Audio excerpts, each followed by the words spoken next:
Retirement communities can be pretty good models for effective primary care. Hello, I'm Dr. Stephen Schimpff, and this is part of a continuing series on the crisis in primary care. Last time I talked about direct primary care and how physicians are taking the step on their own to make a change so that patients can get the time they need. Today I want to talk about what a retirement community can do to affect the same thing, more time per visit. Now, if you think about folks who are in a retirement setting, obviously they're older, so they tend to have more chronic illnesses. Those people on Medicare, where you can look up the information, about 50% have more than one chronic illness. 85% have more than one chronic illness. 50% have 3 or more and are on 3 to 5 to 7 prescription medications. So these people need clearly more time. These are also folks who may have some hearing, some vision, or some cognitive dysfunction, and again they need some more time, or maybe mobility issues. So they deserve and require additional time.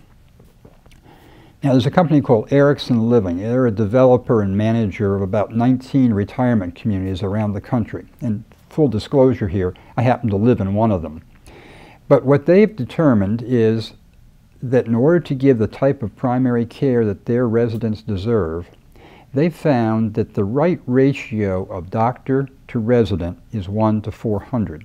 1 to 400. Now remember, the usual primary care physician has about 2,500 to 3,000 patients. So this is a huge reduction to get this ratio. Well, what does it do? Well, it means, just like in direct primary care, that the primary care physicians have the time to spend with their patients. Visits are at least a half an hour. They can be more if necessary.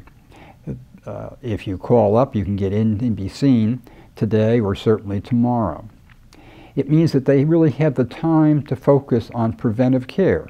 And as the medical director said to me, you know, you're never too old to get good preventive care.